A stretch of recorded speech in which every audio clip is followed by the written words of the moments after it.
Meus irmãos, eu quero então convidar você para abrir Efésios 4. É o texto que nós vamos meditar hoje. E eu vou pontuar aqui algumas questões. Mas eu vou pontuar só aquilo que Deus falou comigo. Mas eu creio que Deus tem outras coisas para falar com cada um de vocês. Efésios 4, versículo 1. Como prisioneiro no Senhor, rogo-lhes que vivam de maneira digna da vocação que receberam. Meus irmãos, eu fiquei pensando muito essa semana sobre essa expressão, que vivam de maneira digna da vocação. Às vezes nós podemos nos confundir, achar que viver a vida de maneira digna se resume a ser honesto, a pagar as contas em dia, a não cometer crimes, que isso é viver de modo digno. Não, gente, isso até os incrédulos fazem. Até os ímpios fazem também isso, também são honestos, muitos deles pagam as suas contas, não cometem crimes. Mas é digno viver da maneira digna da vocação.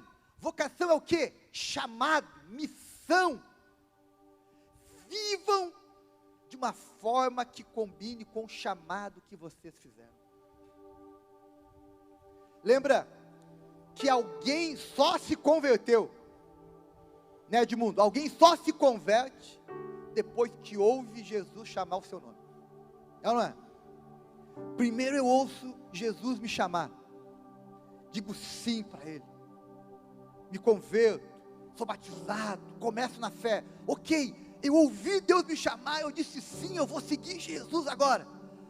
Então eu recebi um chamado, e esse chamado é um convite a uma nova vida, é um convite a um estilo de vida novo. E a vida cristã começa quando eu escuto um chamado. Por isso que eu amo aquela canção, chamou o meu nome. Eu digo, canta para um pedacinho, porque essa canção fala assim, ó, eu ouvi um chamado, que não foi da minha cabeça, não foi de uma pessoa, mas Jesus me disse, meu filho, vem para mim. Chamou meu nome, da sepultura saí. Glorioso dia, as trevas eu deixei. Foi embora. Chamou meu nome, da sepultura saí. Glorioso dia. Glorioso dia, as trevas eu deixei. Eu amo essa canção. Eu amo a mensagem dessa canção. Eu me converti porque um dia Deus chamou meu nome, dizendo que queria me salvar, me livrar de uma vida sem propósito, confusa, perdida, e me levar para estar com Ele eternamente. Então, o convite, o chamado de Jesus é simples: venha como você está, não importa, venha como você está, mas não permaneça do mesmo jeito. Quando você se converte, já teve gente, eu já tive aqui na nossa igreja um dia, um rapaz se converteu, aceitou Jesus num culto, e no final do culto ele me chamou à parte e me entregou um punhado de droga que ele tinha no bolso. Ele veio para o culto com droga, e acabou o culto, ele jogou fora aquela droga e disse: pastor, eu quero deixar isso, eu quero uma vida nova. E ele fez certo, ele veio como ele estava. Agora o desafio é não permanecer do mesmo jeito. E viver de modo digno da vocação é dizer: eu vou viver uma vida diferente da que eu tinha antes da conversão. Antes do meu chamado eu tinha uma vida de grosseria, agora eu vou ter uma vida de respeito. Eu tinha uma vida de promiscuidade, agora eu vou ter uma vida de pureza. Eu tinha uma vida de mentira, agora eu vou ter uma vida de transparência. Eu tinha uma vida de violência, agora vou ter uma vida de paz. Isso é viver de modo digno do Evangelho. E como é que eu faço isso? A grande pergunta. Bem, o apóstolo Paulo, ele responde, de certa forma, a isso. Lá na frente, vamos andar um pouquinho em Efésios 4, vamos lá para frente. No verso 22, ele começa a responder isso. Efésios 4, 22. Diz assim: quanto à antiga maneira de viver, vocês foram ensinados a despir-se do velho homem. Despir-se, tirar a roupa do velho homem, que se corrompe em desejos enganosos, e serem renovados de modo a pensar e a revestir-se do novo homem, criado para ser semelhante a Deus, em justiça e em santidade provenientes da verdade. Olha só a figura que o apóstolo Paulo usa em Efésios. Viver de modo digno do Evangelho é se despir, tirar a roupa velha, a roupa da antiga vida, e vestir-se de uma nova roupa. Obviamente isso é uma metáfora, não é uma roupa literal, mas é um sentido. Eu tenho que me despir daquilo que era antigo, da velha vida, daquele mundo de pecado, daquelas escolhas ruins, daquelas vivências pecaminosas. Eu tenho que me despir daquilo e me vestir de algo novo. E eu pensei muito sobre despir-se e revestir. Aí eu vim com esse casacão aqui meu. Não sei se alguém notou, né? Esse casaco aqui cabe eu, a Ana Paula e Marcelo junto aqui, né? Esse aqui é um casaco que eu não usava ele há muitos anos. Esse casaco aqui eu usava quando eu pesava 115 quilos. Hoje eu peso 78, 77, por aí. Então ele é um casaco da minha versão expandida. Quiser doar, pastor, também. Boa. Acho que serve, certinho. Vamos ver se serve, vamos ver se serve. Pô, tô vestido de Cabral, hein? Tô grandão, tô. E aí? Não, a capa é tua, é teu. Tá falando sério? Sério? Amém? Então, E eu nem li Efésios ainda, já ganhei meu presente, Azarai. viu? Se cumpriu a Bíblia, pediu-se e dá-se-vos-á. Se cumpriu a Escritura. Gente, eu não sei se você percebeu, né? Quem está aqui conosco aqui há algum tempo, percebe que depois da cirurgia que eu fiz lá em 2020, e eu comecei então a perder peso, enfim, a mudar hábitos e comportamentos, eu adotei usar um colete. Notaram, né? Alguns maldosamente passaram a me chamar de pastor do coletinho. Eu sei quem são,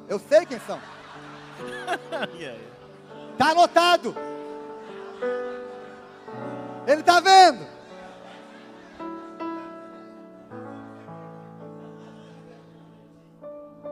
Mas eu adotei usar colete para simbolizar algo que eu queria me despir de alguns hábitos da minha antiga vida. Eu queria que o colete fosse uma lembrança para mim mesmo, de que eu não voltaria mais a ter 115 quilos como eu tive em 2019. Então, que fosse uma lembrança para mim. E aí eu comecei a comprar colete azul, branco, verde, amarelo, vermelho, rosa, tudo que é cor, enfim. Rosa não tem ainda, Mas estou aberto aí, quem sabe, né? Quem sabe. Mas enfim. E para mim, meus irmãos, isso aqui, eu acho que é uma ilustração simples, para a gente entender um princípio. O princípio é, eu preciso deixar algumas coisas, para vestir coisas novas. A vida cristã, ela requer isso. Eu preciso me despir daquilo que é do velho homem. O pastor Eduardo aqui, ele talvez é aquele que melhor simboliza a luta de ser, eu sou o Eduardo, um filho amado de Deus, que estou em recuperação, lutando contra, né, a ira, enfim, a soberba, e aí ele vai listando as suas lutas. E eu sei que ele faz isso intensamente, de coração, que isso tem a ver com ele mesmo. E isso é ensinado no CR de forma muito intencional, e isso faz bem, nos ajuda. Agora, eu não posso ser alguém que estou me recuperando a vida inteira sem progresso.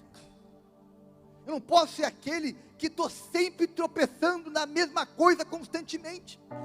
Porque senão eu não vou ter me despir da velha roupa ainda. Eu tenho que me despir. Tenho que me despir da velha roupa. Tenho que abrir mão de algumas coisas e vestir o novo. Como é que eu visto o novo?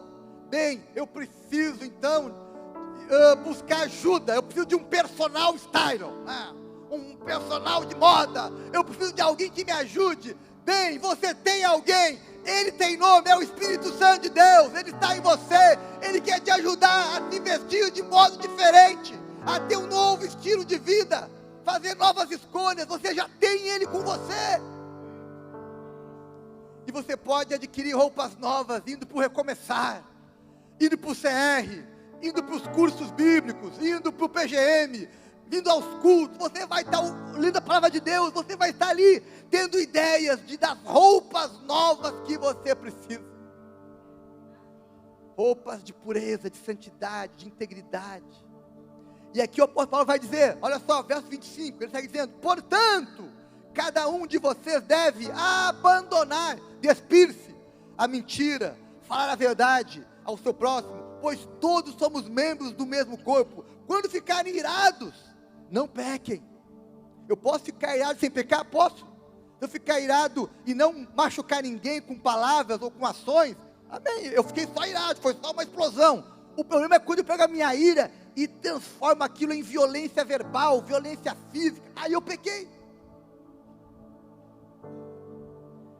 Apazigue a sua ira antes que o sol se ponha, e não dê lugar ao diabo.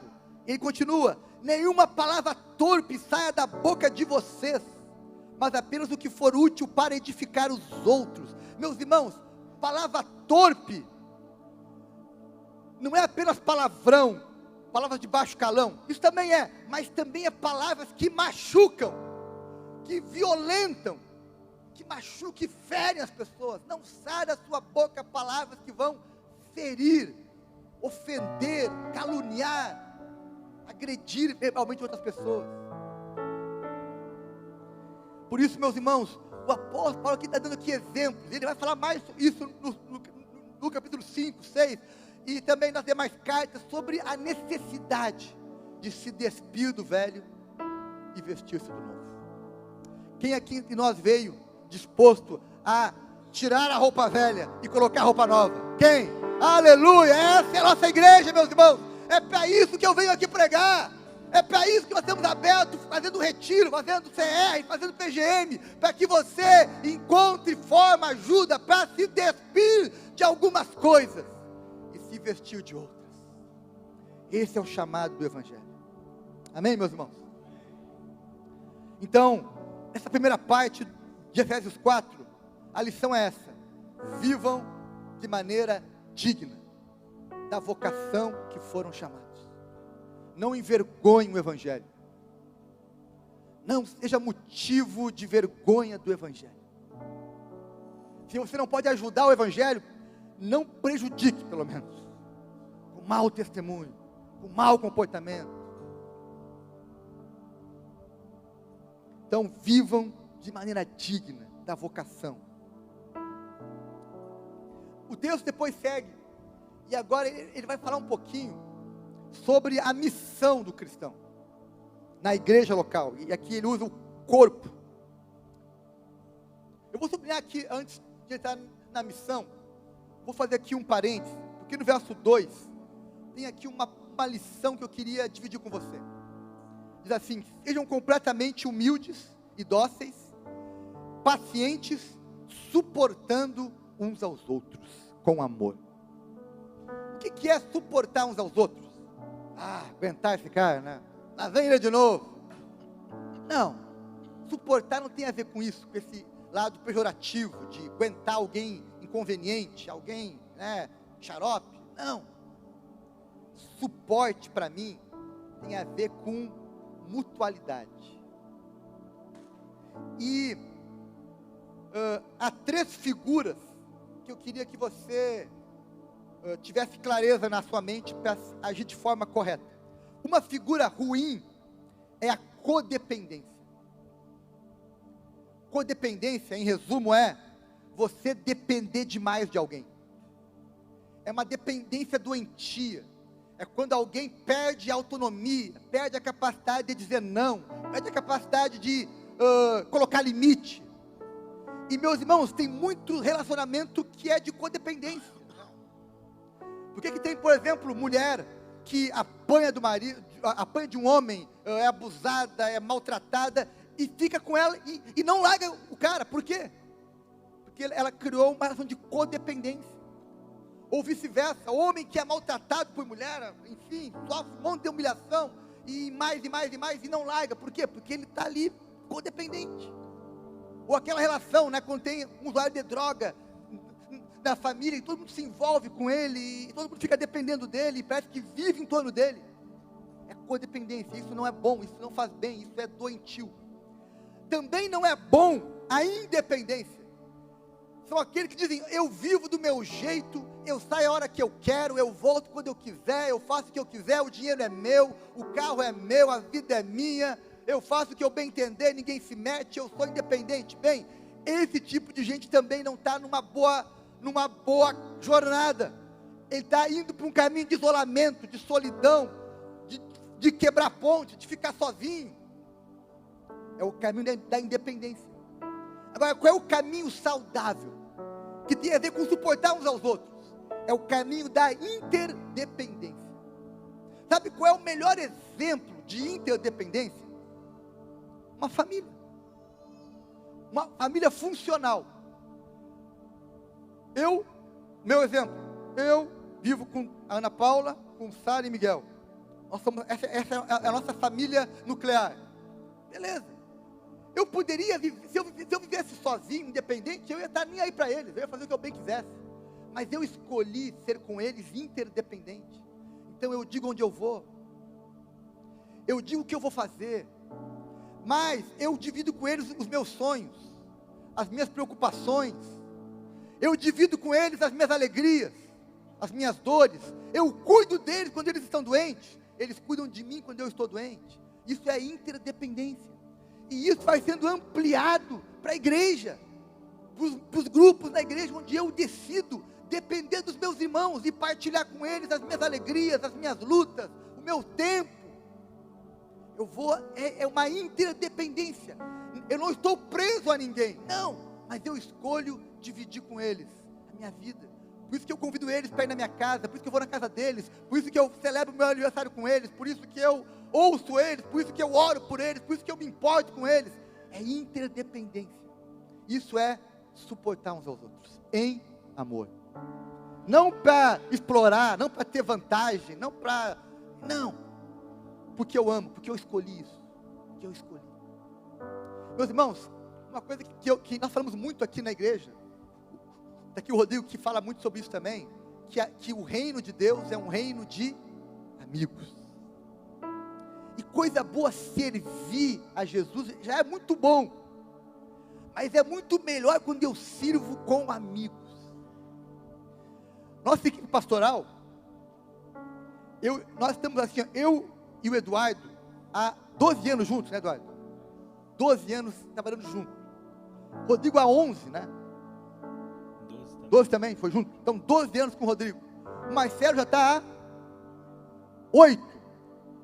O Pedro há pouco menos. A Grazi já, quantos anos, Grazi? 6.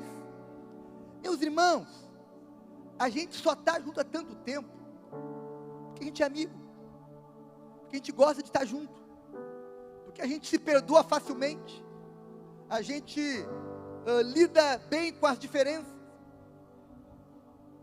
E isso faz toda a diferença. Isso é suportar uns aos outros. é cobrir uns aos outros, é dar suporte uns aos outros. Às vezes eu não estou aqui, mas eles estão. Às vezes o Marcelo não está aqui, mas nós estamos. Às vezes não está aqui nem o Marcelo, nem o Rodrigo, nem o Eduardo, mas está aqui o Pedro, está aqui o outro, está aqui a Graça, está aqui a gente. A gente vai dando suporte. Por quê? Porque a gente escolheu ser interdependente. Então, meus irmãos, verso 3 fala: façam todo o esforço para conservar a unidade do Espírito. Essa unidade, esse suporte, conservem isso. Eu estava ouvindo a Rita, vou tomar aqui a Rita vou tomar a liberdade de usar ela como exemplo. Ela falou ontem para nós que ela tinha medo de igreja muito grande. Uma igreja muito grande, eu posso ficar ali meio que perdida no meio das pessoas. E ela disse: mas eu descobri que eu posso fazer boas amizades no meio da multidão. E ela já fez boas amizades, já tem gente com quem ela está servindo, já fez amigos. Porque não importa o tamanho da igreja, o que importa é ser eu estou aberto a ser suporte um para o outro, a ser interdependente de alguém e de alguns. Isso é que importa. Não é o tamanho da igreja que faz ela ser saudável. Eu conheço igreja pequenininha que não é saudável, conheço igreja muito grande que não é saudável, porque a saúde não tem a ver com tamanho, tem a ver com o ambiente, com o equilíbrio, com os valores. Então você pode aqui no meio da multidão fazer bons amigos, ser suporte, ser interdependente uns dos outros. Amém, gente? Vamos ser interdependentes? Vamos ser Grêmio dependentes também?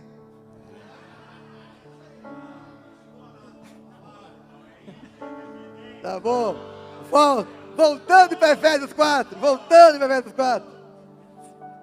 O texto segue dizendo, meus irmãos, verso 7.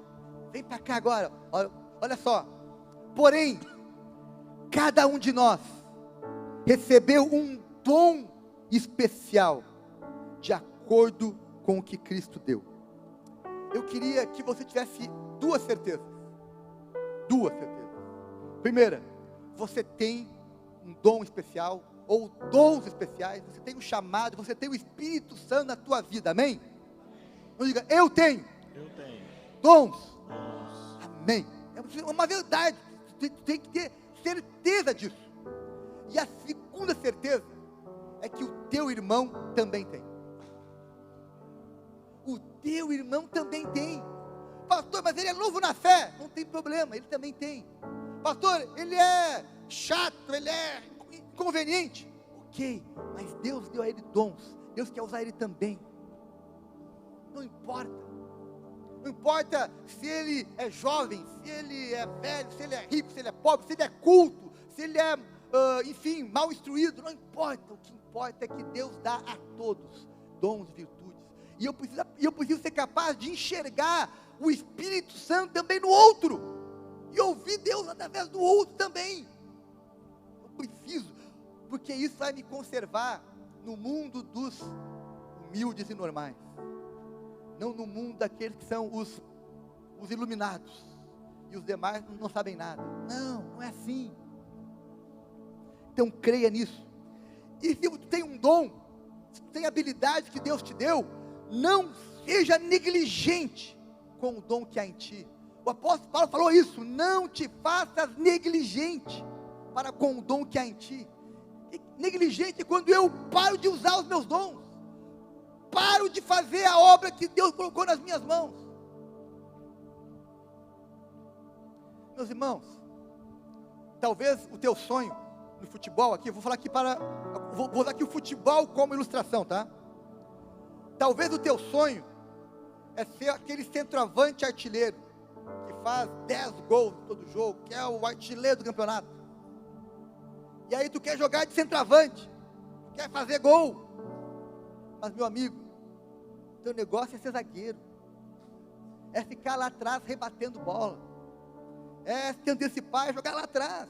Mas lá eu não faço gol. Não tem problema, é o meu lugar.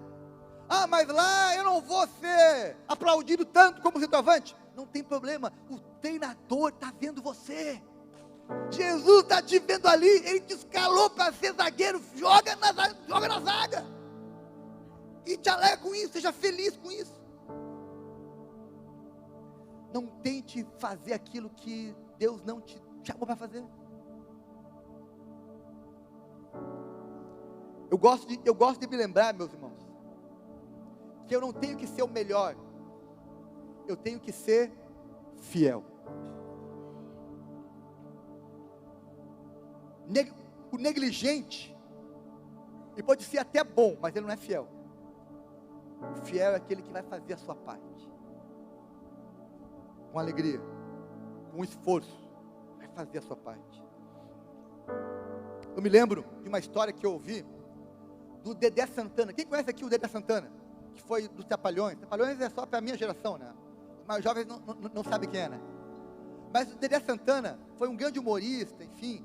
E ele contou num vídeo que eu escutei há um tempo atrás, que ele começou a vida trabalhando num circo, junto com o pai dele. O pai dele também trabalhava no circo. E um dia, aquele circo chegou numa cidade do interior e anunciou a inauguração, dia tal, primeiro show, enfim, e eles saíram divulgando e venderam ingresso, e enfim. E naquele dia, no dia da inauguração, o pai dele faleceu. Teve um ataque cardíaco fulminante e morreu no dia da inauguração. Meus irmãos, eles tinham motivos para cancelar o circo, para cancelar aquela apresentação? Tinham. Um bom motivo, morreu alguém entre nós.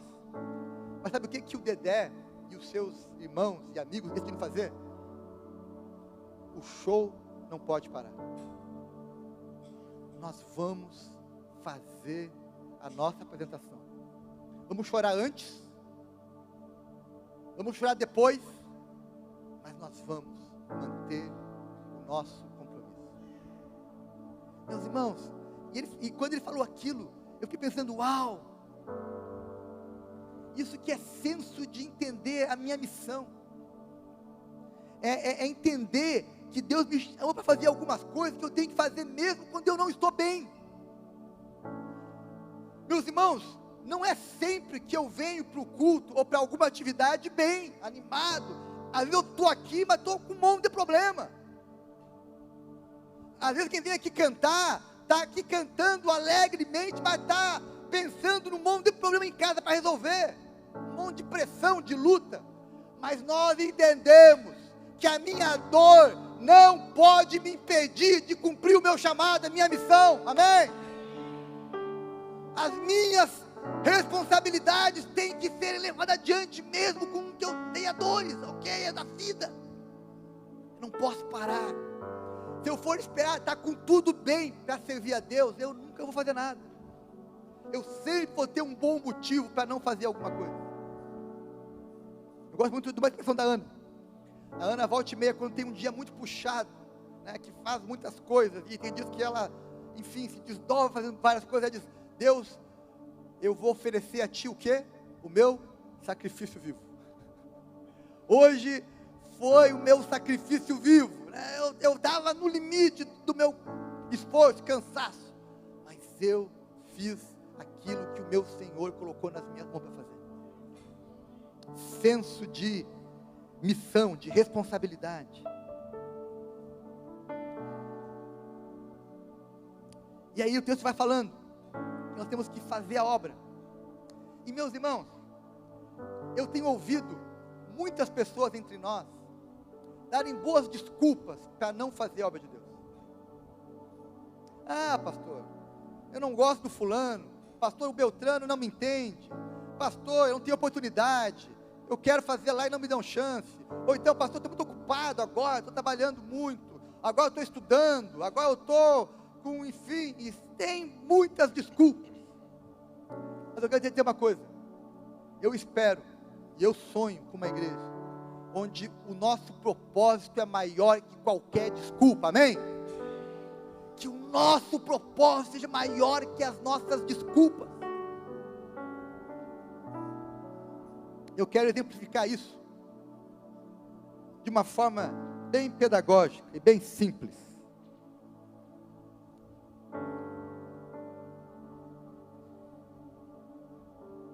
Isso aqui é uma xícara, né? Uma caneca. Uma espécie de porcelana, né? Não é uma porcelana daquela, mas é uma porcelaninha, né? Uma porcelana. Essa caneca aqui é bonita, ela é pintada, né? Enfim. Acho que muitos têm uma caneca como essa, né? E gostam. Só que essa caneca aqui tem um problema. Qual é o problema que tem essa caneca? Facilmente. Lá em casa já quebramos inúmeras. Às vezes quebra lavando. Às vezes dá uma batidinha assim, ó. Opa, não quebrou. Assim, ó, não quebrou. E quebra. Como é que é? Será que é mesmo? Vai, olha. Foi mal. Desculpa. Foi um equívoco.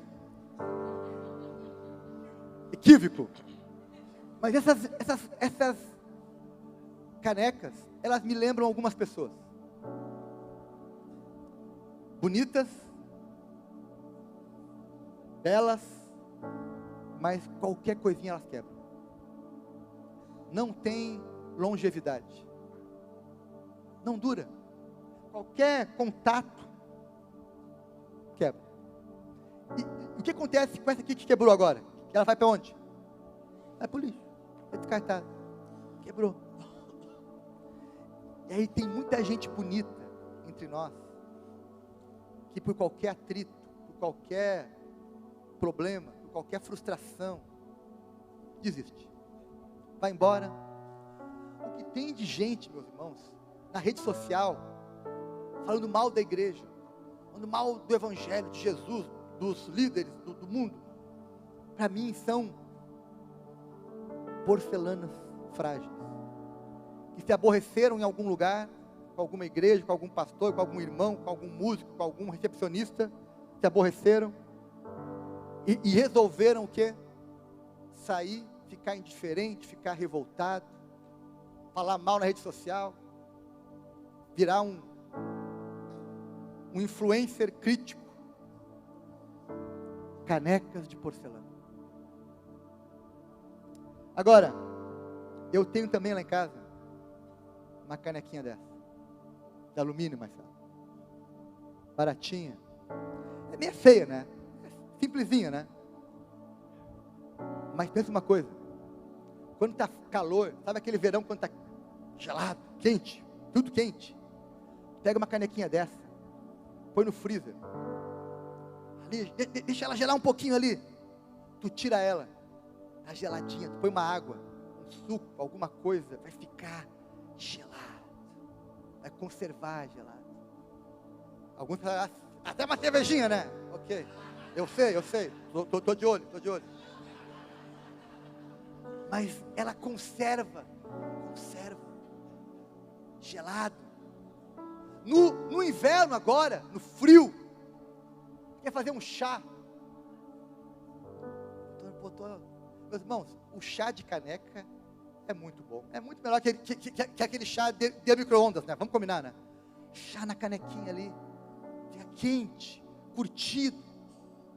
E mais, se ela cai no chão assim, não quebra. Você junta. Mas, se tu tá bravo e dá um pico nela, ela não quebra, ela nem te reclama, nem doeu o pé. Tu vai lá e junta ela e ela diz, pode me usar de novo. Estou aqui, pode me usar. Por quê? Porque ela é resistente. Ei, olha para mim aqui agora. Nossa igreja tem que ser uma igreja de canecas de alumínio, amém? Canecas de alumínio que vão resistir às pancadas, às quedas, às batidas, mas vão ficar firmes na missão que Deus nos deu. A missão é mais importante do que as minhas fragilidades. Então, que sejamos nós canecas de alumínio, amém? Porque assim, são essas pessoas que um dia quando fecharem os olhos para esta vida, vão poder ouvir outros dizerem sobre elas: eis ali alguém que combateu o bom combate, guardou a fé e completou a carreira. Eu quero poder dizer isso no final da minha vida. Meus irmãos, eu não sei quanto tempo eu tenho ainda de vida. Eu posso ter mais 40 anos ou mais 40 minutos, não sei. Mas o fato é que eu quero terminar até o fim da minha vida cumprindo com a missão que Deus me deu, de testemunhar o Evangelho, de servir a Deus, servir ao próximo, amar, enfim, cumprir o meu chamado, viver a fé de uma forma plena, intensa, até o fim. Porque eu não fui chamado para desistir, mas fui chamado para avançar, amém? Nós somos os que avançam, amém? Ano de avançar, nós vamos avançar. Eu caio, mas eu me levanto de novo. Essa igreja é um lugar para recomeçar. Só recomeça quem caiu, quem se machucou. Esses são os que recomeçam. E nós somos esse povo que recomeça, amém? Vamos ficar em pé? Eu quero orar com você agora.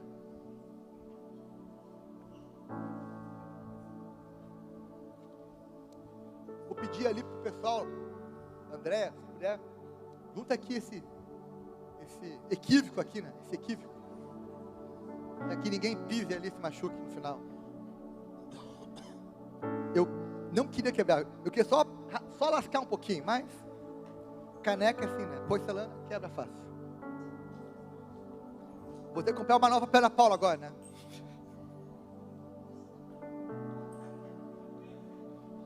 Alumínio.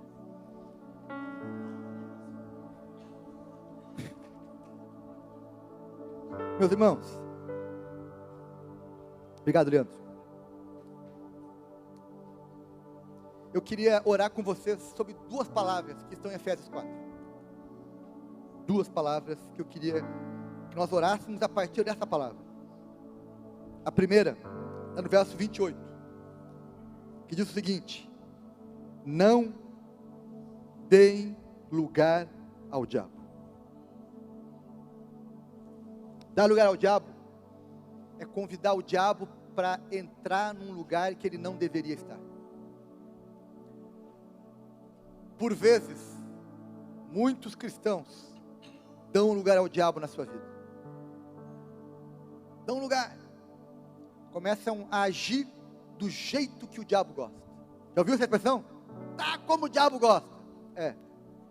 Pessoas que estão dando lugar ao diabo. Por quê? Porque se afastaram do Evangelho. Deixaram de ouvir a voz de Jesus. E começaram a ouvir a voz do diabo.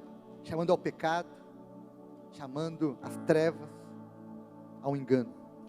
Então eu queria, nessa noite, que você se lembrasse que o diabo está ao seu redor.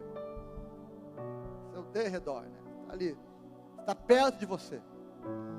Mas ele só entra se você o convidar. Eu me lembro de uma história que um homem queria construir uma casa, mas não tinha dinheiro. Aí o diabo apareceu para ele e fez a seguinte proposta: olha, eu te dou o dinheiro para construir a casa, com uma condição. Qual? Tu me dá o direito de colocar um prego na tua sala. Disse: um prego? Fechado. O que é um prego? Prego ali não tem problema nenhum. Beleza. Fez a casa dele. No dia da inauguração, chamou todos os amigos, a família, para um almoço. Legal. Foi até um pastor junto lá. E aí entrou o diabo. Com aquele chifre, né, com garfo, aquele, sabe? Daquela ideia. Ok. Entrou o garfo, o diabo com o seu garfo, com seus chifres, com um quadro gigante, dizendo: essa casa é minha. E eu disse: não, diabo, essa casa aqui é minha, não é tua não, sai daqui. Não, nós temos um acordo, que eu podia colocar um prego nessa casa. O prego está ali, e eu coloco no prego o que eu quiser. Essa ilustração, essa historinha, é para ilustrar isso. Se você der espaço para um prego do diabo na tua vida, ele vai pendurar um quadro. ele vai criar problema para você. Ele vai te envergonhar. Não dê lugar ao diabo. Não brinca com isso. Não brinca. Tenha temor. Eu não quero. O que não é de Deus eu não quero. O que é das trevas não me pertence. Não quero, não quero. Ah, mas antigamente, eu não estou mais no antigamente. Eu sou agora uma nova pessoa. Tenho agora novas roupas. Eu não quero mais. Não quero mais. Então eu queria orar com você sobre essa palavra. Não dê lugar ao diabo. Feche os teus olhos aí agora.